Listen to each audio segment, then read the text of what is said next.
चंद rudali part 1। माथे पर काले रंग की बिंदी लगाए, काले जोड़े में अपने पल्लू से अपने मुंह को धत्ती फुफकार कर कर रोती चीखती औरतें छाती पीट पीट कर अपना शोक व्यक्त करती एक लाश को घेरे रो रही थी। रो रे, छाती पीटो रे, ठकुराया तेरी बेटी गई है, रोना, कैसी माँ है रोती नहीं। ए ठाकुर साहब बोलो, कुछ तो बोलो था। अरे ऐसे बूत बनकर रहेगी तो ये दर्द तुम्हारे सीने में ही रह जाएगा। रो रो कर इसे निकाल दे ठकुराइन।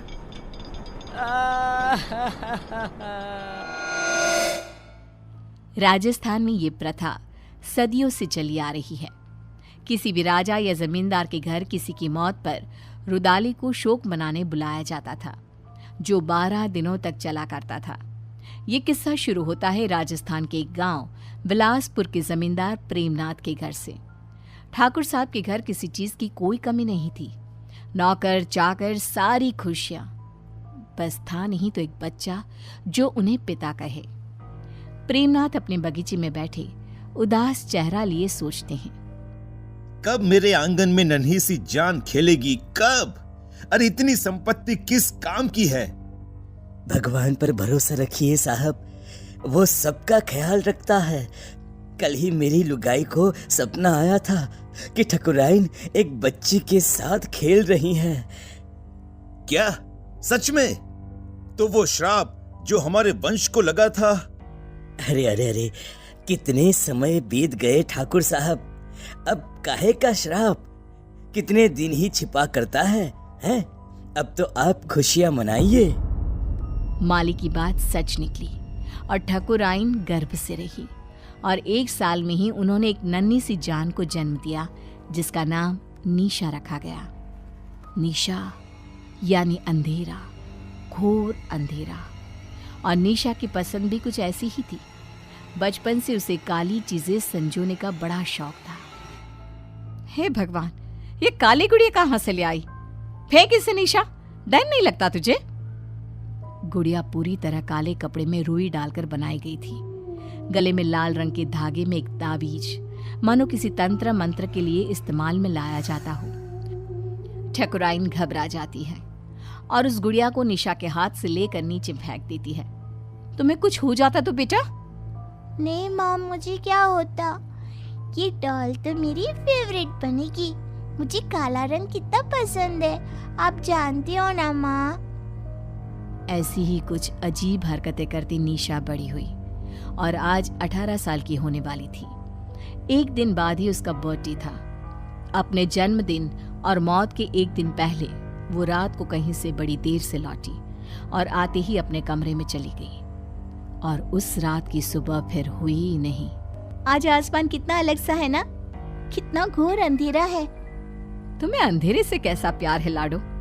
अमावस की रात आते ही बाहर जाने के लिए बेचैन हो जाती हूँ, पर हर बार की तरह इस बार भी तुम्हें बाहर जाने नहीं मिलेगा। जाओ कमरे में आराम करो। कल जन्मदिन है ना तुम्हारा, बहुत बड़ी दावत रखी है गांव वालों के लिए। छिप कर ही सही, आज तो मैं बाहर जाकर रहूंगी। 18 साल की हो गई हूँ, बच्ची थोड़ी ना हूँ। मेरा बर्थडे तो बाहर ही सेलिब्रेट होगा। ठीक 12 बजे निशा छिपकर बाहर चली जाती है और सबके सोने के बाद वापस लौटकर सीधे अपने कमरे में जाकर लाश की तरह बिस्तर पर गिरती है और एक टक खिड़की के बाहर ही देखती रहती है, मानो कोई बाहर आसमान से उसे देख रहा हो। रात के 3 बजे। ओ अंकल, जल्दी चलो ना।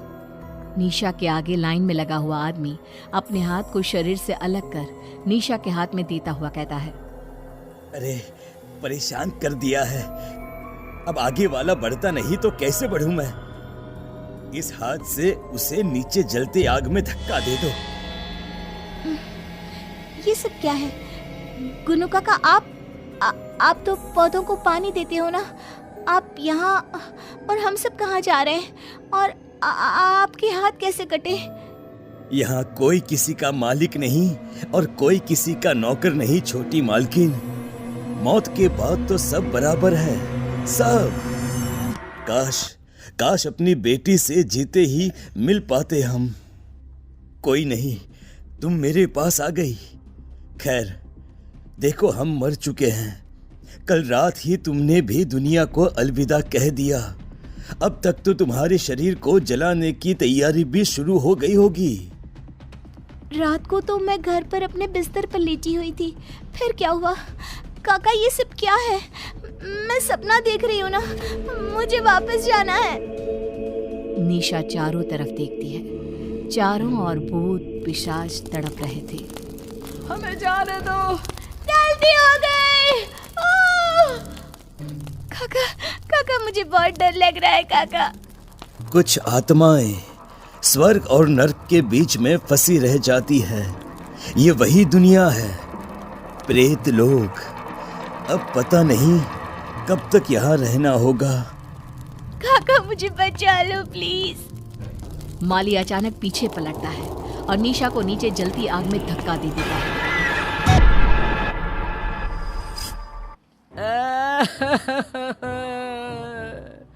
अरे लाश के अंगूठे में धागा तो बांधो। सबके इंतजार में तुम लोगों ने शाम कर दी। अरे अब रात को लाश को जलाया भी नहीं जाता। पास बैठी एक औरत निशा की लाश के पास जाती है और अंगूठे में धागा बांधने के लिए एक रेशम का धागा तोड़ती ही है कि लाश हवा में उड़ जाती है। सभी लोग इधर उधर भागने लगते हैं। चारों तरफ अफरा तफरी मच जाती है।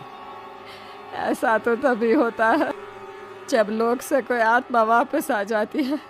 छोटी मालकिन के साथ कोई साया था।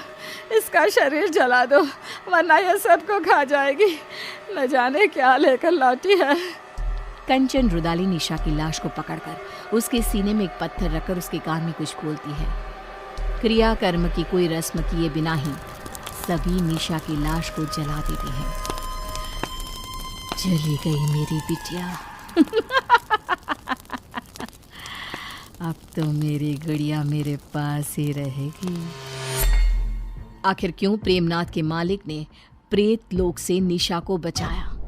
उस अमावस की रात क्या हुआ था? कंचन ने कैसे उसे अपने बस में किया? जानने के लिए देखिए कंचन रुदाली पार्ट 2।